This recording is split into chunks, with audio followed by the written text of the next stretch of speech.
Les biologistes ont toujours considéré qu'avoir 2 copies d'un gène rendait l'organisme plus résistant aux mutations génétiques. Mais les travaux de Christian Landry ont révélé que ce n'est pas toujours le cas.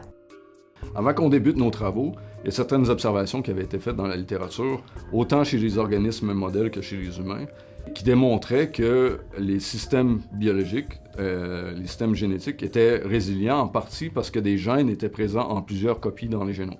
Et nous, ce qui nous intéressait de savoir dans nos travaux, c'est cette redondance-là qu'on voit dans les gènes, le fait d'avoir plusieurs copies, comment est-ce qu'au niveau moléculaire, ça peut protéger contre l'effet des mutations. Donc nous, on s'est dit, on va tester ça directement. On va aller voir dans la cellule qu'est-ce qui se passe quand on enlève un gène. Et qu'est-ce qui se passe quand on enlève un gène d'une paire de gènes qui ont été dupliqués, donc qui est présent en 2 copies.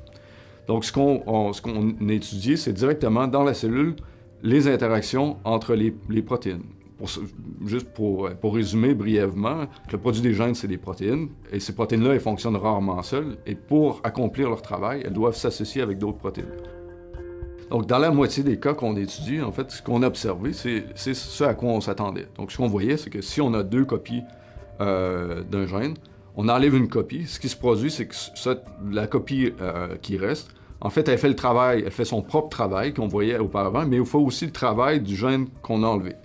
Mais à peu près dans la même proportion de cas, donc à peu près un tiers des cas que nous avons étudiés, on a vu l'effet inverse. Quand on enlevait une des 2 copies, en fait, l'autre copie perdait aussi ses interactions. Donc, elle ne fonctionnait pas bien. Donc, au lieu d'avoir la redondance qui contribue à la résilience, comme je vous disais tout à l'heure, on a quelque chose qui ressemble plus à la codépendance, en fait, qui ne contribue pas du tout à la résilience.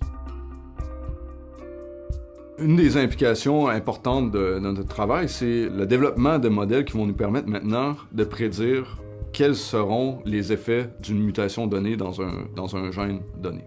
Dans un futur pas très loin, on ira chez le médecin et une des choses qu'on fera à ce moment-là, c'est de séquencer votre génome. Et on essaiera, à partir de la séquence de votre génome, de prédire quelles seront vos prédispositions à certaines maladies. Et comme ça, on pourra prévenir les maladies plutôt que les soigner une fois qu'elles surviennent. Avant nos travaux, on aurait pu dire, si on voit dans votre génome certaines mutations, mais ils surviennent dans des gènes qui ont plusieurs copies, donc il ne devrait pas y avoir de problème. Vous avez des copies normales dans votre génome, donc ça devrait vous protéger contre ces mutations-là. Maintenant, on est capable, si vous voulez, de classifier les gènes dupliqués en 2 catégories, ceux qui probablement vont apporter de la résilience et ceux qui ne le feront pas. Et donc, je pense que c'est une contribution importante à ce niveau-là.